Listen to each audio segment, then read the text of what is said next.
Congratulation ಒಂದು ನಮ್ಮ ಹೇವಿಜಿ and Nandita ಅವರಿಗೆ, ಹಾಗೇನೆ ನಮ್ಮ ಮ್ಯೂಸಿಷಿಯನ್ಸಿಗೆ ಅರುಣ್ ಸರ್ ಅಂಡ್ ಬ್ಯಾಂಡ್. ಮಹಾಗುರುಗಳಿಗೆ ನನ್ನ ಕಡೆಯಿಂದ ಒಂದು ಮೆಸೇಜ್ ಬರ್ಲಪ್ಪ. ಈ ಹಾಡು ಹೇಗಿತ್ತು ಅಂತ ಅವರ ಸಂತೋಷವನ್ನ VP ಸರ್ ಈಗ ವ್ಯಕ್ತಪಡಿಸ್ತಾರೆ. ಈ ಹಾಡಿಗೆ ಏನ್ ಸರ್ ಇವತ್ತು ವಯಸ್ಸು 35? 88. ಕಂಪೋಸಿಂಗ್ ಆಗ್ತಂಗೆ ರೆಕಾರ್ಡಿಂಗ್ ಸ್ಟ್ರೈಟ್ 88 ಅಂದ್ರೆ 98, 19, 20, 21, 22, 23, 35. 35 ವರ್ಷ ಮೇಡಮ್ ಈ ಸ್ವರಗಳು ಜೋಡಾವಣೆ ಆಗಿ ಸ ಸ ಪ ಪ ಪ ನಿ ಮ ಗ ರೆ ಸ ನಿ ದ ದ ದ ಗ ಗ ಗ ರೆ ನಿ ಸ ಸರಿ ಗಟ್ಟಿ ಗ ಮಕ್ಕರಿ ಗಟ್ಟಿ ಇದೆಲ್ಲ ಕಂಪೋಸ್ ಆಗಿ 35 ವರ್ಷಗಳಾಗಿವೆ.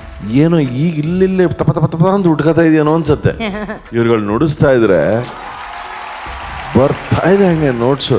ಒಂದು ಪುಸ್ತಕದಲ್ಲಿ ಆ ಸ್ವರಗಳನ್ನ ಬರ್ಕೊಂಡಿದ್ದಾರೆ, ಎಲ್ಲರೂ ಪುಸ್ತಕದಲ್ಲಿ ಬರ್ಕೊಂಡಿದ್ದಾರೆ ಅವ್ರವ್ರ ಪಾರ್ಟ್ಸ್ ಏನಿದೆ ಅಂತ. ಅವರು ಟ್ರಂಪೆಟ್ ಅವ್ರು ಕಾಯ್ತಾ ಇರ್ತಾರೆ, ಸೆಕೆಂಡ್ BGM ಅಲ್ಲಿ ನಮ್ದಿದೆ. ಬಟ್ ಎಲ್ಲರೂ ಒಟ್ಟಿಗೆ ಬಂದಾಗ ಒಂದೇನೋ ಸಾಗರದ ಅಲೆ ಹಿಂಗ್ ಮೈ ಮೇಲೆ ಬರ್ತಾ ಇದೆಯೋ ಅನ್ಸುತ್ತೆ. ತರರ ತರರ ತರರ. ಆ ಸಾಗರದ ಅಲೆ ನಡುವೆ ಎರಡು ಹಡಗುಗಳು, most experienced voices and singers. ನೀವಿಬ್ರು ಹೆಂಗೆ ಕರೆಕ್ಟಾಗಿ ಎಂಟ್ರಿ ಕೊಟ್ರಿ ಮಹಾಗುರುಗಳ ಇದಕ್ಕೆ? ನನ್ನ 9th ಸ್ಟ್ಯಾಂಡರ್ಡ್ನಲ್ಲಿ ಫಸ್ಟ್ ಟೈಮ್ ನಾನು ಆ್ಯಕ್ಚುಲಿ ಸರ್ನ ಮೀಟ್ ಮಾಡೋಕ್ಕೆ ಬಂದಿದ್ದೆ. ಆವಾಗ ಶ್ಯಾಮಲ್ ರಾವ್ ಸರ್ ಅಂತ ಕಂಡಕ್ಟರ್, ಐ ಥಿಂಕ್ ಅವ್ರು ಕಂಡಕ್ಟ್ ಮಾಡಿದ ಒಂದು ಹ್ಯೂಜ್ ಆರ್ಕೆಸ್ಟ್ರಾ ಆ್ಯಕ್ಚುಲಿ, ಆ್ಯಂಡ್ ಒಂದು 50-60 ವೈಲಿನ್ಸು. ಆ ದೊಡ್ಡ ಆರ್ಕೆಸ್ಟ್ರಾನಲ್ಲಿ ನನಗೆ ಒಂದು ಸಾಂಗ್ ಟ್ರ್ಯಾಕ್ ಹಾಡಿಸಿದ್ರು. ನನಗೆ ಸಾಂಗ್ ಹೇಳ್ಕೊಟ್ಟಿದ್ದು ಮತ್ತು ಜೊತೆನಲ್ಲಿ ಹಾಡಿದ್ದು ರಾಜೇಶ್ ಕೃಷ್ಣನ್ ಅವರು. ಸೊ ನಾನು I entered as a singer and veena player also. Sir ನಿಮ್ಮ ಎಂಟ್ರಿ ಹೆಂಗಾಯ್ತು ಸರ್? ಸರ್ ಫಸ್ಟು ಇಂಜಿನಿಯರಿಂಗ್ ಓದ್ತಾ ನಾನು ಕೋರಸ್ ಹಾಡ್ತಾ ಇದ್ದೆ sir. I was a chorus singer. I still remember, I think Chamundeshwari ಸ್ಟುಡಿಯೋಲಿ ಅನ್ಸುತ್ತೆ, ಅಲ್ಲಿ ಶಿವಣ್ಣಂದು ಹೃದಯ ಅಂತ ಚಿತ್ರ ಬಂದಿತ್ತು. ಅದರಲ್ಲಿ ಒಂದು 8 ಜನ ವಾಯ್ಸಸ್ ಬೇಕಾಗಿತ್ತು. ಅದರಲ್ಲಿ ಸರ್ ಮತ್ತೆ ಗೋಪಿ ಸರ್ ಅಂತಿದ್ರು, ಅವರ ಅಸಿಸ್ಟೆಂಟು. ಸೆಲೆಕ್ಟ್ ಮಾಡಿದ್ರು ಕೋರಸ್ ಸಿಂಗರ್ಸ್ ಅಲ್ಲಿ 4 ವಾಯ್ಸ್ ಹಾಡ್ಸೋಣ ಅಂತ.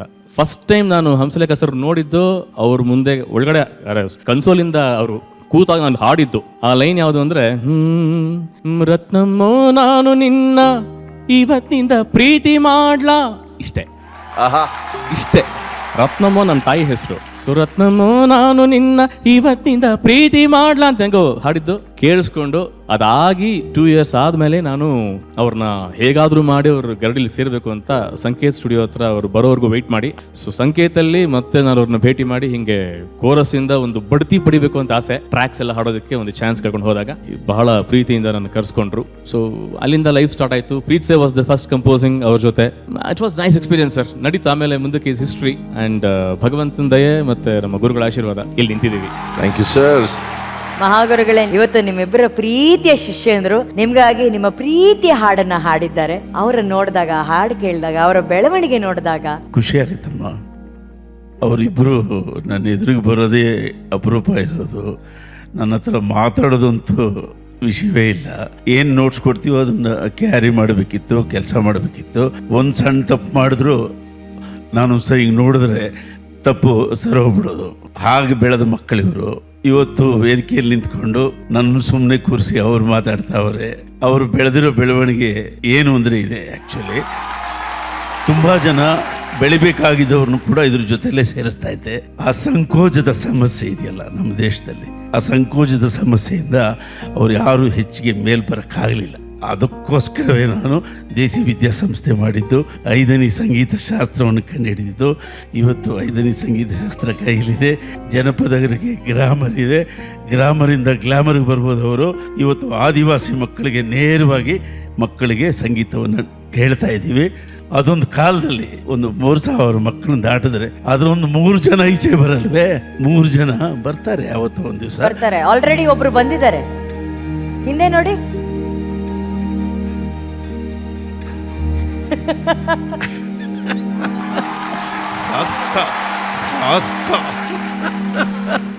ಮಹಾಗುರುಗಳ ಮತ್ತೋರ್ವ ಬಹಳ ಪ್ರಿಯ ಶಿಷ್ಯ ಚೇತನ್ ಅವರಿಗೆ ಆತ್ಮೀಯವಾದ ಸ್ವಾಗತ. ಚೆನ್ನಾಗಿದೆಯೋ 6 ಪ್ಯಾಕ್ನಲ್ಲಿ? ಓಕೆ, ಕೂತ್ಕೋ. ತುಂಬ ಚೆನ್ನಾಗಿ ಹಾಡಿದ್ರೆ. ನೀವಿಬ್ಬರು ಹಾಡಿದ ಹೆಂಗಿತ್ತು ಅಂದರೆ, ನನ್ನ ಜೋಕ್ ಬಾಕ್ಸಲ್ಲಿದ್ದ ಹಾಡನ್ನು ನಾನೇ ಕಾಸು ಹಾಕಿದ್ದಕ್ಕೆ ನನಗೇ ಕೇಳಿಸ್ದಂಗಿತ್ತು. ದ ವಂಡರ್ಫುಲ್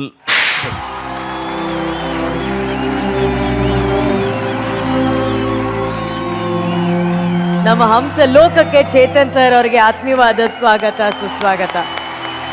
ಚೇತನ್ ಅವರು ಇವತ್ತು ನೀವು ಮಾತಾಡಲೇಬೇಕು. ಸರ್ ಬಗ್ಗೆ ಏನು ಹೇಳೋದು, ಅವ್ರ ದರ್ಶನ ಪಡೆಯೋದು ಅಂದರೆ ಇಲ್ಲಿ ನೀವೆಲ್ಲ ಅವ್ರ ಜೊತೆ ಅಷ್ಟು ಚೆನ್ನಾಗಿ ಪಕ್ಕ ಕೂತ್ಕೊಂಡು ಮಾತಾಡ್ತಿದ್ರೆ ನಮಗೆ ಅಸೂಯೆ ಆಗುತ್ತೆ. ನಮ್ಮ ಟೈಮಲ್ಲಿ ಹಿಂಗೆ ಇರಬಾರ್ದಾಗಿತ್ತಾ ಅಂತ. ನಿಜವಾಗ್ಲೂ ನಿಜಾನಪ್ಪ. Thank you sir. ನಮಗೆಲ್ಲ ಏನೇನು ಮಾಡಿದ್ರು ಅಷ್ಟಕ್ಕೂ ನನ್ನ ತುಂಬ ಹೃದಯದ ಧನ್ಯವಾದಗಳು. ಇವತ್ತು ನಾನು ಏನೇ ಹಾಡುಗಾರನಾಗಿರ್ಬೋದು, ಸಂಗೀತ ನಿರ್ದೇಶಕ ಆಗಿರ್ಬೋದು, ಎಲ್ಲ ಇವ್ರಿಗೆ ಅರ್ಪಣೆ. ಥ್ಯಾಂಕ್ ಯು ಜಿ ಕನ್ನಡ ನಮಗೆ ಇಂಥ ಒಂದು ಆಪರ್ಚುನಿಟಿ ಕೊಟ್ಟಿದ್ದಕ್ಕೆ.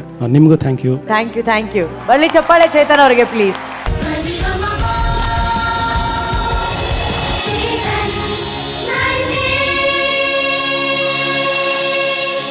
ರಾಘಣ್ಣವರಿಗೆ ತುಂಬ ಹೃದಯದ ಸ್ವಾಗತ. ಮೊದಲಿಂದಲೂ ಒಂದು ಕನ್ನಡಕ್ಕೆ ಅಸ್ಮಿತೆಯನ್ನ ತಂದು ಕೊಟ್ಟಂತ ಕುಟುಂಬ ಆದ್ರು. ಅದು ರಾಘಣ್ಣ ಬಂದ್ರು ಸರಿ, ಶಿವಣ್ಣ ಬಂದ್ರು ಸರಿ, ಅಪ್ಪು ಬರ್ತಿದ್ರು ಸರಿ, ಅವ್ರ ಮನೆಯಲ್ಲಿ ಯಾರು ಬರ್ತಿದ್ರು ಸರಿ, ಅದೊಂದು ಅನುಭೂತಿ ನಮಗೆ. ನೀವು ಗೊತ್ತಿಲ್ಲ, ರಾಜ್ಕುಮಾರ್ ಅವರು ನನಗೊಂದು ಮಾತು ಹೇಳಿದ್ರು, ಉದ್ಯಮದಲ್ಲಿ ಅವಕಾಶವನ್ನ ಯಾವಾಗಲೂ ದೇವ್ರ ತರ ಪ್ರೋತ್ಸಾಹಿಸಿ, ಅವಕಾಶ ಬಂದಾಗ ನೀವು ಅದನ್ನ ಕಾಲಿಂದ ಒತ್ಕೋಬೇಡಿ.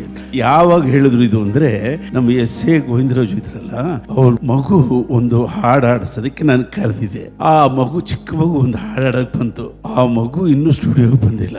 ರಾಘಣ್ಣ ಬಂತು ಸ್ಟುಡಿಯೋಗೆ. ಏನು ಮಗು ಆಡುತ್ತಲ್ಲ, ಎನ್ಕರೇಜ್ ಮಾಡೋಣ. ಸ್ವಲ್ಪ ಹೋದಾದ್ಮೇಲೆ ಶಿವಣ್ಣ, ಏನು ಆ ಮಗು ಆಡುತ್ತಲ್ಲ, ಎನ್ಕರೇಜ್ ಮಾಡೋಣ. ಕುಟುಂಬದಿಂದ ಒಬ್ಬೊಬ್ಬರೇ ಬರ್ತಾನೆ ಇದ್ದಾರೆ. ಕಡೆಗೆ ಪಾರ್ವತಮ್ಮನವರೇ ಬಂದ್ಬಿಟ್ರು.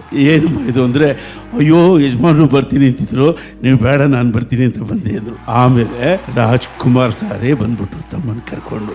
ಅಂದ್ರೆ ಮನೆಯ ಒಂದು ಮೊಮ್ಮಗು ಹಾಡುತ್ತೆ ಅಂದ್ರೆ ಇಡೀ ಕುಟುಂಬ ಆ ಅವಕಾಶವನ್ನ ಗೌರವಿಸಿ ಬೆಂತಟ್ಟೋದಿದೆಯಲ್ಲ, ಅದು ಎಲ್ಲರೂ ಮಾಡಬೇಕು. ಎಲ್ರಿಗೂ ಎಲ್ಲ ಕುಟುಂಬಗಳವ್ರು ಮಾಡ್ಬೇಕು ಆ ಕೆಲಸನ. ಯಾಕೆಂದ್ರೆ ಸಾಂಸ್ಕೃತಿಕವಾಗಿ ನಾವು ಬೆಳೆಯೋದಕ್ಕೆ ಒಂದು ಜಾಗ ಇರುತ್ತಲ್ಲ, ಅದು ಬಹಳ ದೊಡ್ಡದು. ಒಂದು ಅವಕಾಶ ಎಲ್ರಿಗೂ ಸಿಕ್ಕಲ್ಲ. ಅಂತಹ ಮನೆಯಿಂದ ಬಂದಂತ ರಾಘಣ್ಣ ಹೆಸರು ನೋಡಿ, ಗಾವ ತೆಗೆದ್ರೆ ನೀನೇ ರಾಗ, ನೀನೇ ರಾಘಣ್ಣ. ಥ್ಯಾಂಕ್ ಯು ವೆರಿ ಮಚ್ ರಾಘಣ್ಣ, ಥ್ಯಾಂಕ್ ಯು ವೆರಿ ಮಚ್. ಇವತ್ತು ಹಂಸಲೋಕಕ್ಕೆ ರಾಘಣ್ಣ ಒಬ್ಬರೇ ಬಂದಿಲ್ಲ, ನಮ್ಮೆಲ್ಲರ ಪ್ರೀತಿಯ ಅಪ್ಪು ಸರ್ನ ಕೂಡ ಕರ್ಕೊಂಡ್ ಬಂದ್ಬಿಟ್ಟಿದ್ದಾರೆ. ರಾಘಣ್ಣ ಅವರ ಹೃದಯದ ಮೇಲೆ ಯಾವಾಗ್ಲೂ ರಾರಾಜಿಸ್ತಾ ಇರ್ತಾರೆ. ಅಪ್ಪು ಸರ್, ನಿಮ್ಗೆ ಸ್ವಾಗತ ನಮ್ಮ ಹಂಸಲೋಕಕ್ಕೆ. ಅಪ್ಪಾಜಿ, ಹಾಡುಗಳನ್ನ ಕೇಳಬೇಕು, ಇನ್ನಷ್ಟು ಮತ್ತಷ್ಟು ಸಂದರ್ಭಗಳು ನಮ್ಮ ಜೊತೆ ಹಂಚ್ಕೋಬೇಕು. ನೀವು ಮಾತಾಡಿಸಿ. ಎಸ್ ರಾಘಣ್ಣ, ವೆಲ್ಕಮ್. ಬನ್ನಿ ರಾಘಣ್ಣ, ಬನ್ನಿ.